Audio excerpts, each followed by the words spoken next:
예, 안녕하세요. 이번 시간에는 불법 정려 등기와 정려시에 대해서 살펴보겠습니다. 어, 이게 사례가 어떻게 되어 있냐면은, 93년 12월 12일에 등기 원인으로 해가지고 정려 등기가 된 사안이에요. 근데 정려자의 사망일은 10월 7일입니다. 그러니까, 가령 부친이 돌아가시고 나서 정려를 원인으로 해서 등기가 된 거예요. 그러니까 불법 등기죠. 불법 정려 등기. 그리고 이제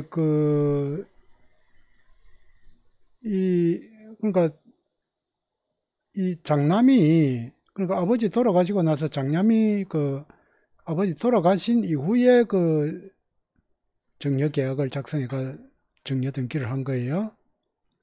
그래서 어, 여자 형제분들이 지분을 내놓으라고 계속 요구를 했습니다. 소송은 물론 안 했고요.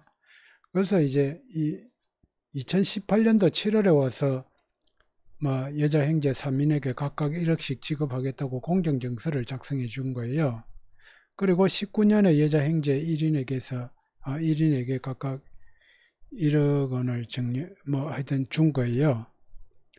그래서 이 2023년에 이 장남이 이제 사망을 하고 상속세 신고하면서 2019년도 이거 1억 원 준 거를 사전 정려 재산으로 신고했습니다. 그래서 세무서에서는 여자 형제 3인에게 정려세를 과세하고 통지를 했습니다. 그래서 이게 이제 정려세 과세 대상인지 여부가 이제 과세 전 적부 심사 청구를 통해서 논의가 됐는데, 이게 결론은 불채택 결정이 내려졌는데, 이 내용에 대해서 좀 살펴보겠습니다. 그리고 이걸 이의 신청을 통해서 이걸 정려세가 아니라는, 정려세 대상이 아니라는 걸 인정받아야 되는데, 그 내용이 어떤 거인지를 살펴보겠습니다. 그래서 법 조문을 보시면은 정려상정법 4조에 4조 3항에 이렇게 등기 등록이 된 후에, 그러니까 등기 등록으로 각 상속인의 상속분이 확정된 후에 그 후에 이제 협의를 해서 분할을 하면은 정려받은 것으로 보아 정려세를 납부하도록 되어 있습니다. 정려세로 과세하도록 되어 있죠.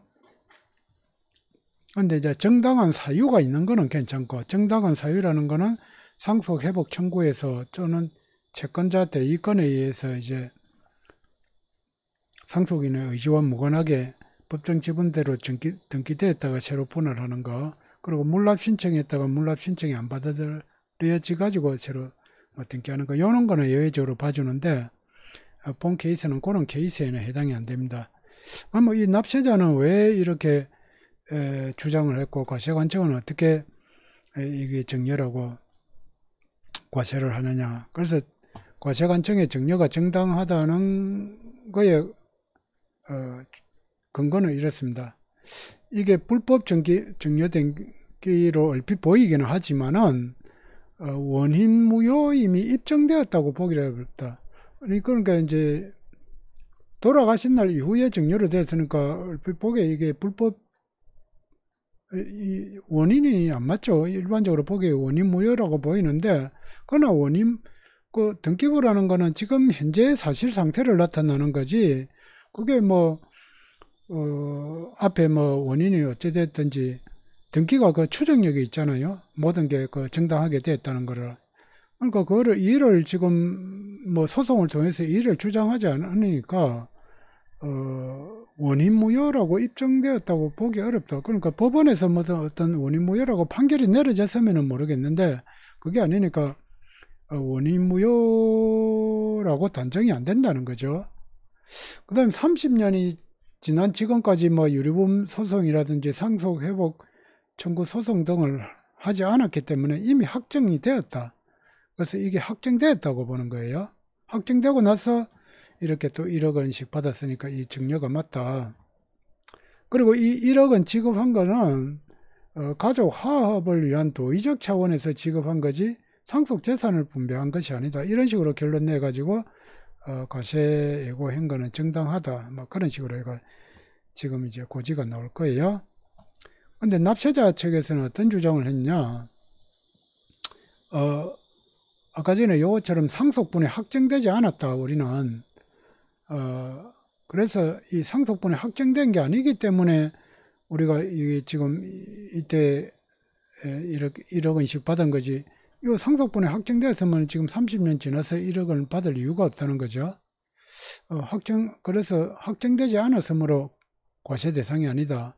그리고 대법원 이 판결에 보면은 합의 없이 일방적인 그 상속 등기부는 상속분이 확정되어 등기된 경우라고 볼 수 없다 해가지고 그 증여세 취소된 그런 케이스가 있습니다. 그러니까 여기 합의가 되었다고 볼 수가 없겠죠. 돌아가시고 나서 증여 등기해 갔는데 이게 합의가 됐다고 볼 수가 없죠. 그런데 이것도 이제 받아들이지 않았습니다. 그런데 이제 추가로 이제 주장할 게 이게 지금 뭐 세무서에서는 유류분이나 상속회복 청구 소송을 제기하지 않았다고 되어 있는데 이게 유류분이나 상속회복 청구 소송 대상이 아니다.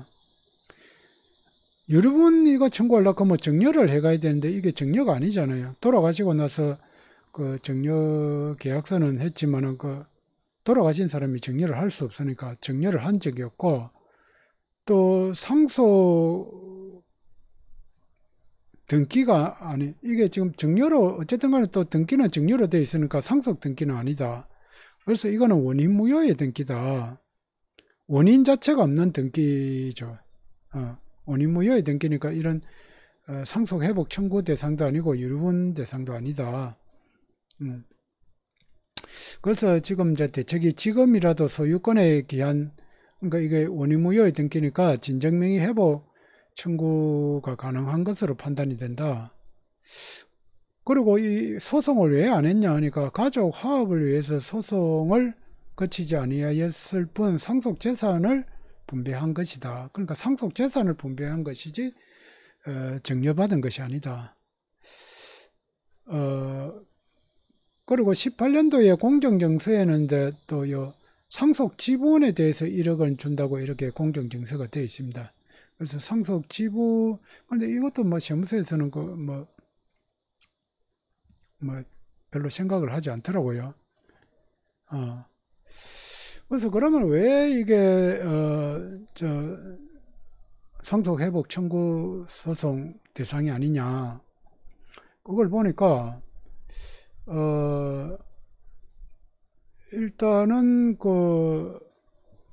이게 상속 회복 청구 대상이면 이미 시효가 그 상속이 있은 날로부터 10년 또 안 날로부터 3년에 그 시효 기간이 경과했기 때문에 지금 우리가 소송을 할 수도 없고 그런데 이제 소유권에 의해서 이걸 지금 이제 우리가 진정명의 회복으로 찾아오는 것을 주장해야 되는데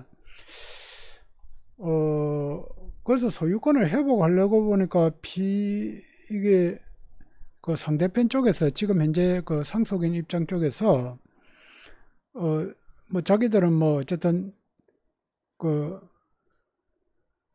뭐 어쨌든 정당한 소유자다 이렇게 주장할 건데 그런데 이제 이 원래가 피상속인이 자주점유가 아니다.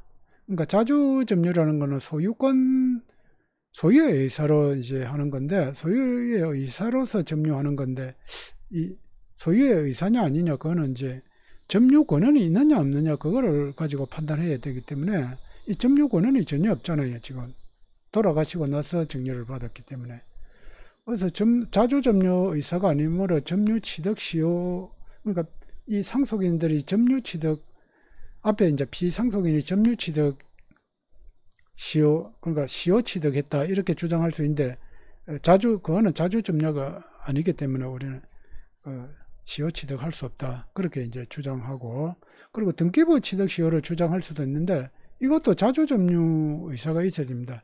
그러니까 원래가 불법 등기이기 때문에 자주점유는 없는 것으로, 자주점유 의사가 없는 것으로. 그런데 이게 또 일부 토지는 이제 제3자한테 매매된 게 있어요. 2016년에. 그러면은 이게 아직 그 10년이 안 지났으니까 등기부 취득 시효는 할 수 없고, 그래서 시효 취득이 불가하다. 제3자는. 그래서 이걸 지금이라도 뭐 진정명의 회복으로 인해서 찾아올 수 있을 것 같은데, 그래서 이 판단 근거가 뭐냐 하니까 증여받은 사실이 없음에도 증여를 원인으로 소유권 이전 등기한 경우에는 등기부 취득 시효에는 과실이 있으면 안 되니까, 그래, 과실이 있다 이거죠. 그리고 점유 취득 시효에는 자주 점유 의사가 있어야 되는데 자주 점유 의사가 없다. 그래서 시효 취득이 불가한 것으로 현재 판단이 되고, 그래서 이걸 소송을 통해 가지고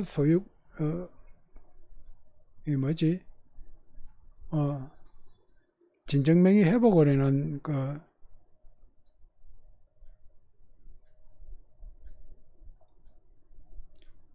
진정명의 회복으로 인한 소유권 회복을 하고 이걸 이의신청을 들어가야 확실히 납세자가 이길 것 같아요.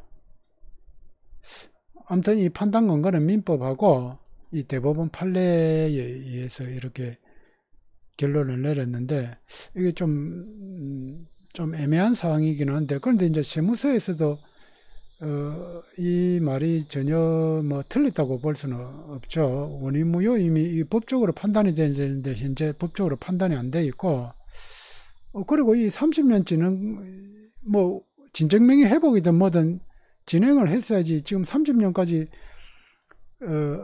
아무 말 없이 지내왔으면 확정된 거 아니냐, 그렇게도 볼 수가 있겠죠. 그래서 우리가 이렇게 원인 없이 돌아가시고 나서 증여한 거는 증여가 아니다, 불법적인 거다고 주장했지만은 그 주장한 거가 그러면 그 주장해서 무슨 법적 조치를 해야 되는데, 그런 거 저는 안 하고 시인을 했다 이거죠. 이렇게 가져간 거를 시인한 거라고도 일부 볼 수 있기 때문에, 그래서 지금 와서 이게 소송을 제기해서 이 소송이 일단 가능하느냐도 판단해야 되고, 가능하면은 이걸 해가지고라도 증여세를 취소해야 될 사항이 있습니다. 그래서 이게 내용이 과연 과세관청이 읽을 것인지 납세자가 읽을 것인지 그거를 시청자 여러분들께서 한번 판단해 주시기 바랍니다. 판단해서 좀 설득력 있는 주장이 있으면 댓글로 좀 부탁드립니다. 예, 감사합니다.